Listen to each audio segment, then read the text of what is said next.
Hello po, magandang araw po sa inyong lahat. So once again po, ito po ulit si Rose ng Heavenly Chef, The Heavenly Food Creations. Ngayon po, ipakikilala ko naman sa inyo yung pangatlo po nating produkto na vegetable pancit canton na alam po na ito ay magugustuhan ng mga kabataan, mid-adult, and even po mga seniors. So ngayon, ipakikilala ko po sa inyo si ating carrot pancit canton. Si carrot pancit canton po, katulad ng ating malunggay and kalabasa, this is also 250 grams po per pack. So, kung pansit lang po ang pag-usapan natin, mabilis lang po siya lutuin kasi you can only use 3 cups of water and for 3 minutes luto na po ang pansit ninyo. Using all your kind of ingredients na ihalo ninyo, done na po yung pansit ninyo using this pansit at masarap po siya.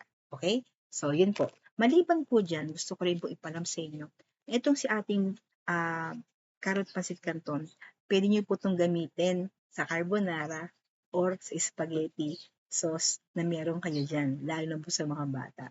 Yung bata po, di ba, lagi nila hinahanap spaghetti. So, maliban dun sa ordinary pasta, why not use this vegetable pancit canton na para pong alternative ninyo doon sa inyong pasta na mas healthier option po, di ba? So, simple lang din po siya. Magpakulo lang po kayo ng tubig. You can boil this for less than 3 minutes if you want para po al dente yung noodles. And then, i-drain nyo po siya, i-rinse nyo po ng cold water, and then, put nyo na po yung sauce na inyong spaghetti sauce or whatever po na sauce na gusto ninyo, yan, done na po kayo. So, masarap po siya.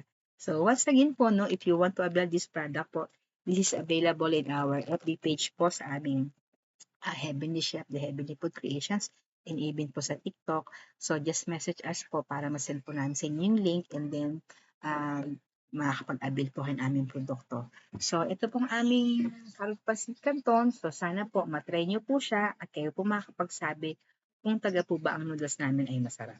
So, ito po once again. So, marami pong salamat sa inyong pakikinig at sa panonood po. Sana po natutunan ninyo kung ano po yung aming produkto at the same time kung paano po siya lutuin sa ibang kaparaanan.